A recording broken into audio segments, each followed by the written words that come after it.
Cette histoire m'a été racontée par ma grand-mère et quelques autres anciens de la communauté zapotèque dans laquelle j'ai grandi. Ça s'est passé il y a quelques décennies et certains des anciens qui l'ont vu sont décédés depuis longtemps. D'autres sont encore en vie, mais ils sont très peu nombreux. Il y a longtemps, un couple vivait à la périphérie du village où je suis né, une petite communauté zapotèque de la vallée d'Oaxaca au Mexique. Ce couple était d'âge moyen et n'avait pas d'enfants. À l'époque, la vie était simple dans le village. Il n'y avait ni électricité, ni télévision, ni radio, ni aucun autre moyen de communication que la parole. Les gens se connaissaient bien. Un jour, une rumeur s'est répandue là-bas à propos du couple dont je parle. Les villageois disaient que la femme du couple était une sorcière qui sortait la nuit sous la forme d'un chien noir pour voler des bébés. Les gens avaient peur d'elle et le mari a entendu ces rumeurs mais n'y a jamais prêté attention. Il n'y croyait pas puisqu'il n'avait jamais vu sa femme quitter la maison la nuit. Il faut savoir qu'au Mexique, il existe une croyance parmi les communautés indigènes qui varie d'un endroit à l'autre. On raconte qu'il y a des sorcières qui sortent la nuit pour enlever les bébés à leurs parents. On dit que ces dernières prennent les bébés et jouent avec eux comme si c'était des balles. Beaucoup de bébés sont morts dans mon village. Ils allaient bien la nuit quand ils s'endormaient, mais le matin, ils avaient des bleus inexpliqués, des os brisés, etc. Quoi qu'il en soit, les sorcières emmènent ensuite les bébés à leur chef, et je dois supposer que ce n'est rien de bon. Revenons à l'histoire. Des amis proches du mari de cette union l'avertissaient que sa femme était une sorcière. Ils lui disaient qu'il l'avait vue faire de la sorcellerie et d'autres choses, mais il ne les a jamais crues, jusqu'à ce qu'un jour, il se réveille au milieu de la nuit et voit qu'il n'y avait rien à la place de sa femme. Il ne s'est pas rendormi, et alors que le soleil commençait à se lever, il a entendu celle-ci revenir et se coucher à côté de lui. Il ne lui a pas posé de questions, mais il a commencé à croire aux rumeurs. La nuit suivante, il se coucha tôt et fit semblant de dormir. L'heure à laquelle sa femme était partie voler des bébés était arrivée et il était encore éveillé, essayant de comprendre ce qui se passait vraiment. Sa femme l'a appelé pour s'assurer qu'il dormait, mais il n'a pas répondu et a fait semblant d'être endormi. Sa femme l'a appelé une deuxième et une troisième fois pour être certaine qu'il avait bien pris sommeil. Et voyant qu'il ne répondait toujours pas, elle a alors commencé à faire son rituel. À ce moment-là, son mari s'est tourné dans sa direction, faisant toujours semblant de dormir. Il a alors vu que sa femme retirait sa peau, du cuir chevelu jusqu'aux pieds, révélant un chien noir géant. Le chien a ensuite ramassé la peau humaine qui reposait sur le sol et l'a cachée dans un grand pot d'argile qu'il a recouvert de son couvercle. Le mari ne pouvait pas croire ce qu'il voyait. Il attendit longtemps pour s'assurer que sa femme était partie avant de se lever et d'aller vers le pot dans lequel la peau était cachée. Il découvrit le pot et y trouva la peau de sa femme. Il alla ensuite chercher du sel et commença à en recouvrir tout l'intérieur, la remit dans la marmite et retourna se coucher. Le soleil commençait à poindre à l'horizon lorsqu'il entendit quelqu'un entrer dans sa maison. Il fit semblant de dormir et entendit la chose se diriger vers la marmite. C'était sa femme qui était revenue et qui était prête à revêtir sa peau humaine. Du coin de l'œil, il a vu comment sa femme mettait la peau et ressentait une gêne avant de l'enlever à nouveau. Cela dura un certain temps, jusqu'à ce que le soleil soit déjà visible. Craignant que son mari ne se réveille et ne la voie ainsi, elle s'est couchée à côté de lui et s'est couverte de la tête aux pieds. Il était déjà midi et sa femme ne s'était pas réveillée. Il en connaissait déjà la raison mais fit semblant de ne pas savoir. Il est allé la réveiller mais il n'a pas entendu de réponse. Il secoua sa femme et n'entendit toujours pas de réponse. Il a alors essayé de lui enlever la couverture mais elle ne l'a pas laissé faire. Il a tiré très fort sur celle-ci. C'est alors qu'il a vu le chien noir qui était sa femme.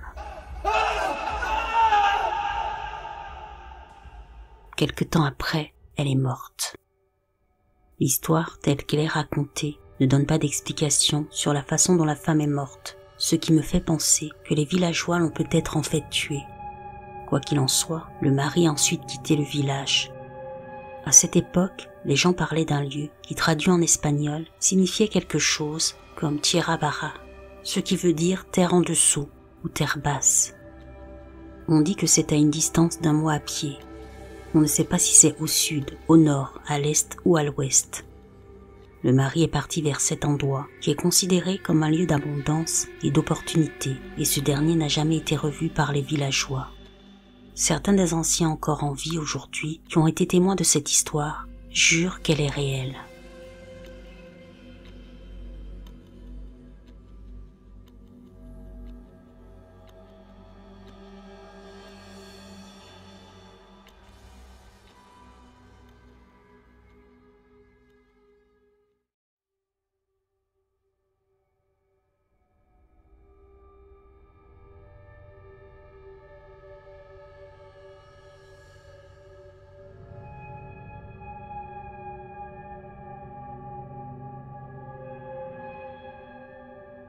J'habite à la campagne.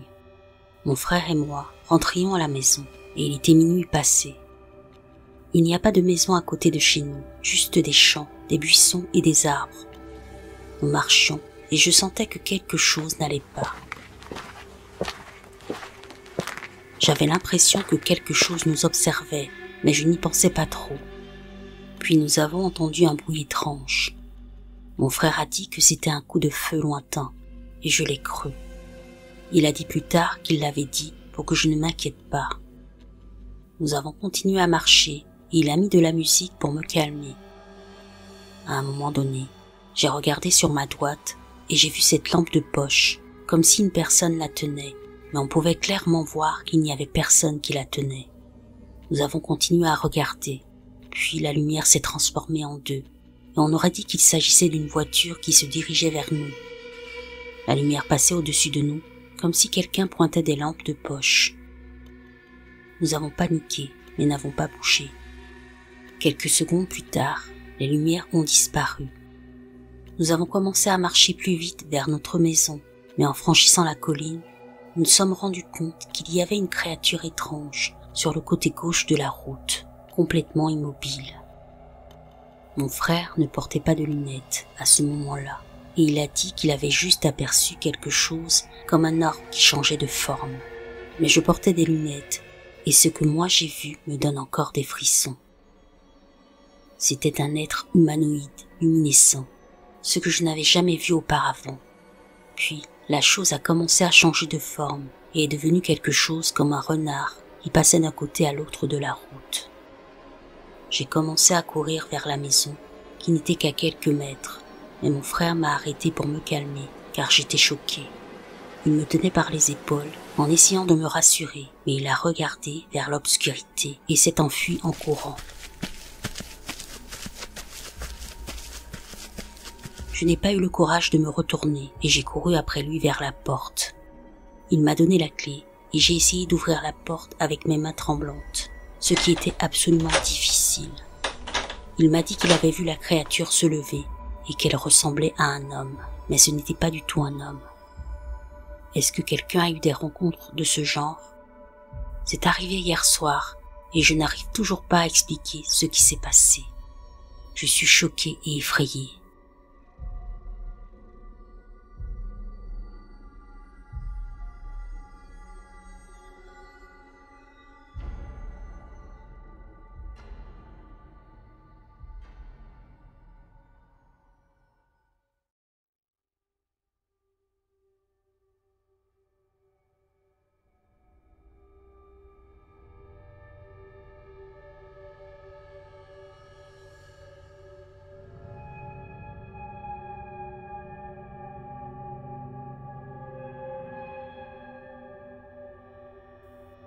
Permettez-moi de commencer par quelques faits me concernant. Je ne suis en aucun cas un écrivain ou une personne qui partage des histoires ou des anecdotes sous forme écrite. Je suis plutôt du genre à parler. Je ne croyais pas au paranormal. Après cette expérience, je crois en quelque chose. Cette histoire s'est passée il y a environ 3 ans, pendant que ma femme et moi avions des problèmes. Aucune idée si cela a affecté les événements ou non, mais c'est juste une corrélation bizarre. J'étais seule, les enfants étaient couchés, tard dans la nuit d'un dimanche frisquet vers le mois d'octobre, et je me préparais pour la semaine de travail qui m'attendait. J'ai déballé beaucoup d'affaires dans des cartons qui ont été empilés devant la porte d'entrée de ma maison. J'essayais de faire des choses dans la maison pour impressionner ou faire plaisir à ma femme qui était partie chez sa mère dans une ville voisine. Nous avions des problèmes depuis près d'1 an. Je me sentais donc seule, déprimée et d'une manière générale mal dans ma peau ce week-end-là. J'habitais au coin d'une des routes principales de ma ville à l'époque. Un lycée géant se trouvait juste en face. Il y avait beaucoup de circulation, même si elle ralentissait vers 23h, mais elle restait suffisamment dense pour que les flics l'arrêtent de temps en temps plus tard dans la nuit. L'autre partie du coin où j'habitais est une voie sans issue avec 4 maisons dont la mienne. Un célibataire avec un fils adulte, une femme âgée célibataire et un couple sans enfants. Il est probablement près de minuit et je suis en train de terminer ce sur quoi je travaille et j'envisage d'aller me coucher. Soudain, j'entends un bébé pleurer.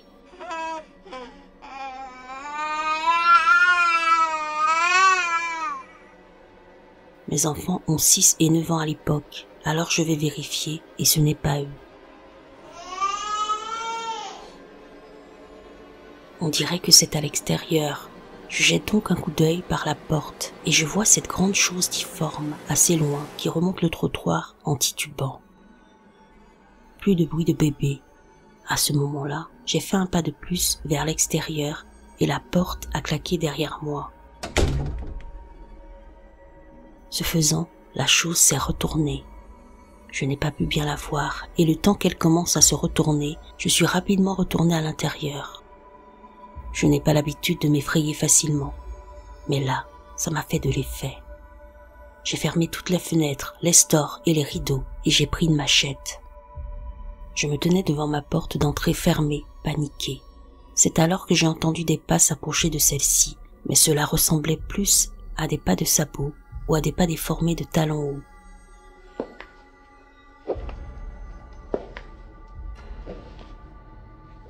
J'ai attendu quelques minutes, peut-être 5, après avoir entendu les pas, et j'ai ouvert la porte, la machette à la main.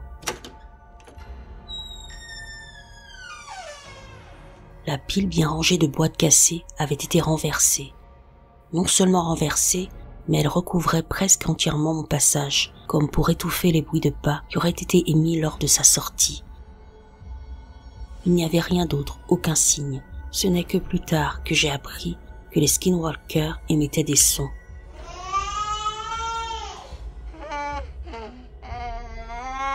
Était-ce un skinwalker? Sont-ils attirés par la solitude ou les émotions négatives, la tristesse par exemple? A-t-il essayé de se nourrir de ma peur de penser qu'il était à ma porte? Pendant des semaines, j'ai eu peur qu'il soit là quand je me tournais dans les coins de ma maison. Je ne sais pas ce qu'était vraiment cette créature, mais quand j'y pense, ça me terrifie encore aujourd'hui.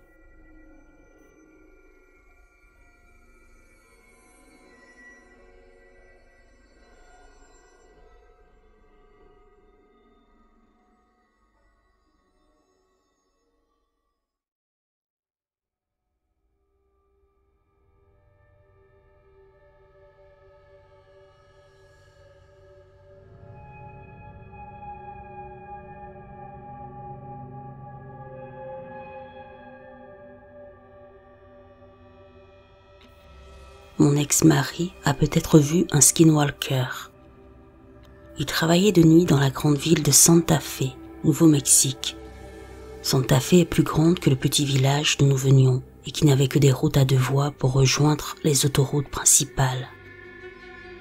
Il quittait notre maison à 22h pour arriver au travail à 23h. Un soir, il m'a appelé lorsqu'il est arrivé au travail. Il avait l'air presque hystérique. Il m'a raconté qu'il roulait sur la route habituelle pour se rendre à l'autoroute et qu'il a croisé ce qu'il pensait être une vache assise au milieu de la route, comme cela arrive parfois.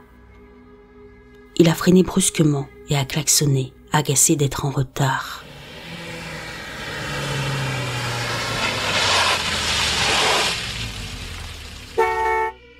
Il a attendu un peu et a klaxonné à nouveau. la vache s'est levée, mais il s'est rendu compte qu'elle se tenait debout sur ses pattes arrière. Puis il a finalement réalisé que ce n'était pas une vache, mais peut-être un coyote ou un loup.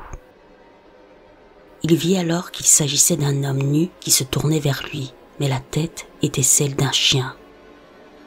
La créature a posé ses mains sur le capot de la voiture et s'est enfoncée dans les collines en 3 pas. Il n'a pas pu déterminer où elle est allée, mais mon ex a dit qu'il a roulé aussi vite que possible pour quitter la zone et rejoindre l'autoroute bien éclairée.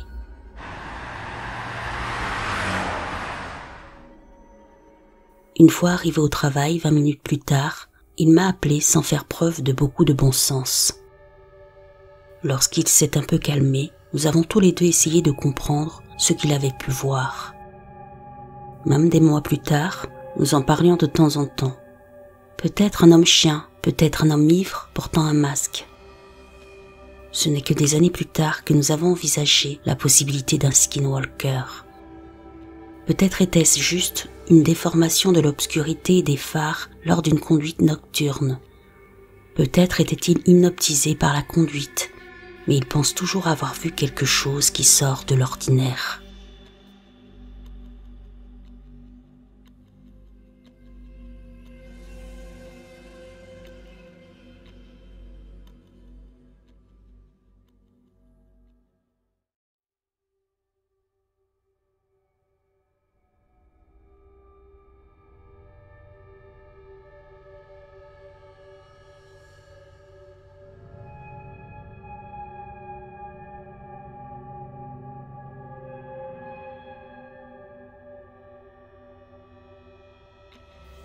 Il y a environ 2 mois, mon mari 34 ans et moi 29 ans avons séjourné dans un camping-car sur la propriété d'un ami dans le nord du Wisconsin.